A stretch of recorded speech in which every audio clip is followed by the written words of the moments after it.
8 heures, mardi matin. 3 gendarmes et 3 agents des affaires maritimes partent pour la matinée sur la mer. La priorité va être le contrôle de l'armement de sécurité des embarcations. Le deuxième plan sera sur la sécurité aux abords de la zone des 300 mètres, concernant la vitesse principalement. Et le troisième plan sera sur le plan administratif, sur les documents de bord, sur les titres de circulation, qu'ils soient donc professionnels ou de plaisance. Premier passage dans la nouvelle zone de mouillage de Marigot. Ici, il vérifie que la circulation des bateaux ne dépasse pas les 5 nœuds. Puis direction Friars Bay. On va contrôler, on a 3 bateaux là, je ne sais pas s'ils sont en pêche. Il y a 2 bateaux qui sont en statique, le bateau bleu, on va le voir en premier. Il croise un pêcheur sans immatriculation et qui refuse la présence de notre caméra. Et la personne avec sa barque bleue n'avait pas d'immatriculation visible de loin et il s'avère qu'elle est sans immatriculation. Voilà, donc c'est un délit maritime.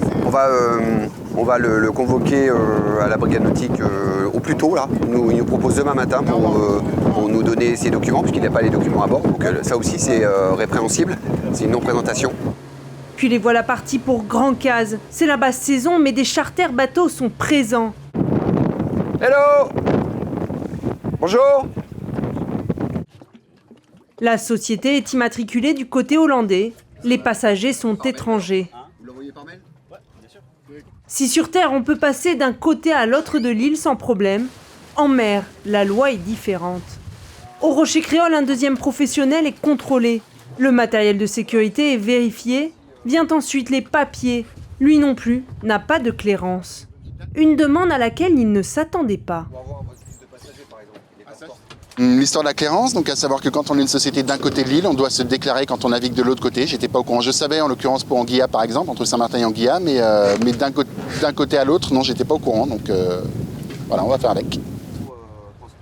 La patrouille continue sur Tintamarre, puis la baie orientale et enfin Pinel. Peu de monde sur l'eau aujourd'hui, mais un objectif clair, rappeler les règles de sécurité.